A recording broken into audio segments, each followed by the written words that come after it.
He's not the kind of man you expect to break. He's calm, dependable, the one who shows up when he says he will. He remembers your favorite song, holds the door without thinking, and if you ever raised your voice at him, he'd lower his in response. He was taught that love is about listening. That respect isn't something you demand, it's something you show. And he believed that being a good man meant being a patient one. He believed that if he communicated gently, honestly, and consistently, everything could be resolved, that he could talk through anything. And for a while, that belief served him. Until one day, it didn't.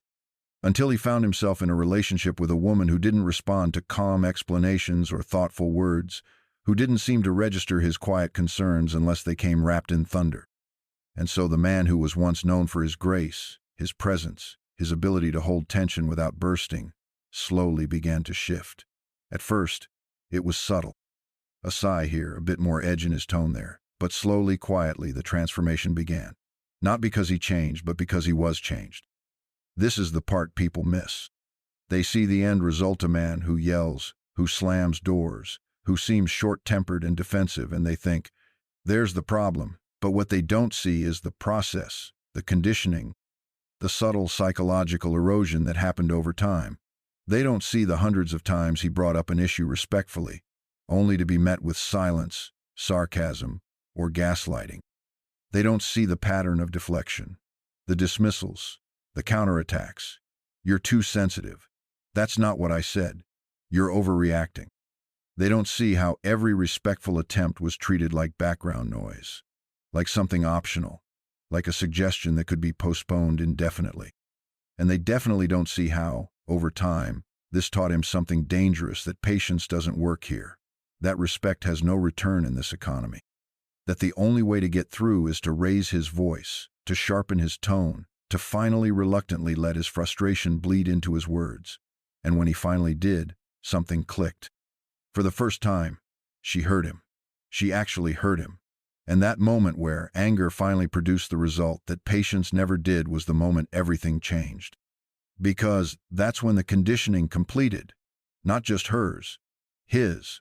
That's when his brain learned the new rule: to be heard, be harsh. But it didn't start with anger.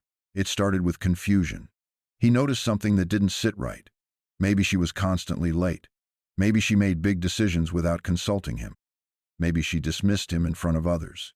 Nothing explosive, nothing dramatic, just the kind of little disrespect that makes a man feel invisible. And because he was raised to communicate like an adult, he brought it up, calmly, thoughtfully, not to accuse, but to connect. Hey, when you did that, it made me feel like I wasn't being considered. I'd appreciate it if you could let me know ahead of time. But instead of acknowledgement, he got defensiveness, denial, accusations in return.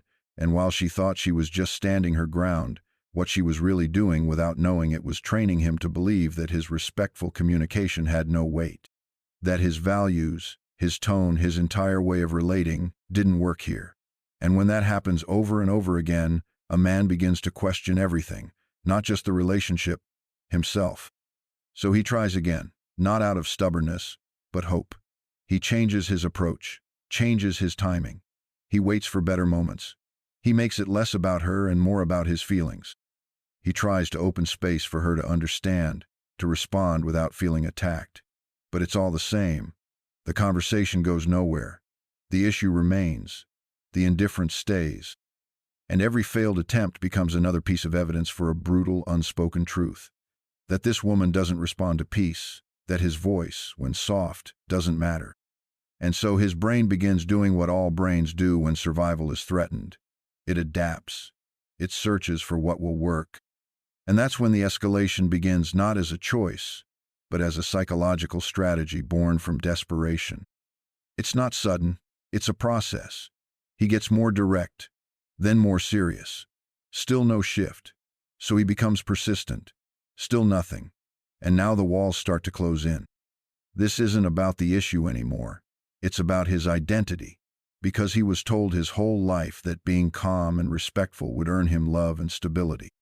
And now, faced with a reality that contradicts everything he believed, he starts to panic internally. If this doesn't work, what does? And then, one day, It happens. He raises his voice. Just a little, a crack in the dam, and suddenly she's alert. She engages. She responds. Maybe she even apologizes. And for the first time in the entire relationship, he feels like he matters. That moment creates a powerful internal shift. His nervous system, his subconscious mind, the deepest part of him that tracks reward and punishment at all, learns the lesson. Loudness works. Anger works. Intensity works. And without realizing it, he starts drifting toward the very man he used to judge. The one who snaps, who shouts, who throws his hands in the air and says, "You never listen." Not because that's who he is, but because he's been taught by her silence, by her rejection of calm, by her only responses to fire, that this is the only way to be heard. And yet, he hates it. Every time he gets angry, something in him dies. He looks in the mirror and sees someone he doesn't recognize. He questions himself, wonders if he's becoming abusive. He replays every conversation in his head, trying to figure out where it went wrong. How did I get here? Why do I feel like I'm constantly on edge? Am I the problem? The truth is far more complex than blame. He wasn't born angry. He was taught that it was the only language she understood. He didn't want to escalate. He tried every other path first. But when none of them worked, his instincts kicked in. And they told him, fight or disappear. So he fought, not because he wanted to dominate, but because he wanted to survive emotionally. Because every man, even the gentlest, has a threshold. And once he crosses it, once he realizes that patience is punished with silence and anger is rewarded with attention, he can never go back. Not to the man he was. Not in that relationship. And often not even in the next. Because the lesson lingers. What no one tells him is that once you've been conditioned to equate anger with effectiveness, you carry that wiring into every space you enter. It doesn't just stay in the relationship that trained you, it follows you. Into your next relationship, into your friendships, into your work. And now, even when someone is listening genuinely, attentively, there's a part of you that doesn't believe it. A part of you that still feels the need to raise your tone just a little, to harden your words just enough, to brace yourself for being ignored. That's the residue of emotional survival mode. That's what happens when the person you loved the most taught you, consciously or not, that your softness wasn't enough. And so you become someone you don't recognize, not because you've changed at your core, but because the environment you were in demanded a different version of you in order to be seen. And the worst part? No one sees the cost of that transformation. They don't see the grief in your silence. They don't see the self-blame in your aggression. They only see the symptoms, the frustration, the distance, the outbursts. And they label you accordingly: difficult, emotionally volatile, aggressive. But what they don't understand is that those traits aren't the disease, they're the scar tissue. They're the result of a man who tried everything else and finally ran out of peaceful options. And when he finally walks away, when he finally leaves the relationship that changed him, it's not with triumph, it's not with ego, it's with exhaustion. He's drained, worn thin, and confused because he still doesn't fully understand how things got to this point. He wonders if he overreacted, wonders if he was too demanding, wonders if he just wasn't good enough at regulating himself. But deep down, beneath all that confusion, there's a quiet voice whispering a different truth. That he was never meant to fight this hard to be respected. That love isn't supposed to require a man to scream just to be seen. That the right relationship won't turn peace into invisibility. It will reward it, amplify it, make space for it. Because real love doesn't need chaos to stay awake. It doesn't need fire to feel alive. Real love listens, not just when voices rise, but especially when they don't. And so now he's left with the aftermath, a kind of emotional muscle memory. He's more guarded now, more skeptical. He questions motives, interprets silence as dismissal, sees calmness in others not as a shared value, but as a potential mask for indifference. And even when he meets someone kind, someone who doesn't provoke or push, he finds himself waiting. Waiting for the moment the disrespect starts. Waiting for the moment she turns away mid-sentence. Waiting to be disregarded again. Because once you've been taught that your voice only matters when it's loud, it's hard to believe that quiet has value again. And yet, despite all of it, there's still a part of him that wants to believe. That wants to trust that he can return to the man he was before the battle, before he was trained to be louder just to matter. Healing, for him, isn't just about learning to calm down. It's about unlearning the idea that intensity is required for connection.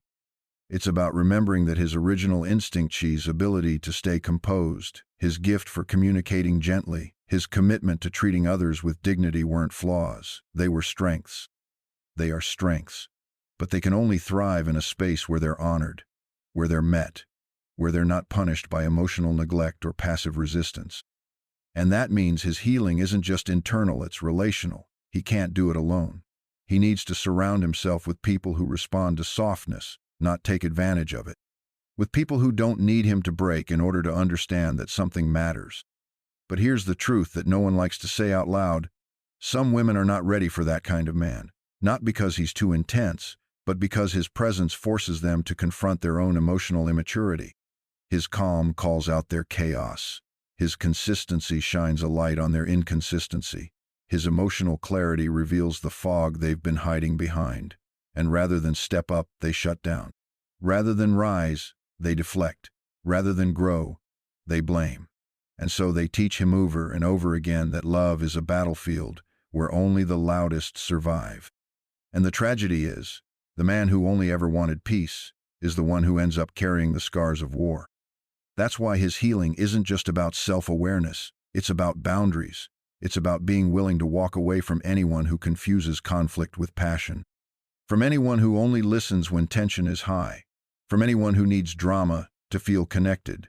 Because those dynamics aren't love. They're dependency. They're trauma reenactments. They're echoes of childhood wounds disguised as adult relationships. And the longer he stays in them, the more he forgets who he is and who he was before all this began. So now, it's about reclaiming that man. The one who could speak with strength without shouting. The one who didn't need to perform pain to prove presence. The one who could lead with dignity, not demand. It's about rebuilding trust, not just in others, but in his own communication style, in his own intuition, in his own worthiness to be heard without having to burn everything down. Because true power doesn't scream, it doesn't rage, it doesn't beg. True power stands firm, speaks clearly, and walks away when it must not to punish, but to preserve. To preserve the man he never should have had to become someone else to protect.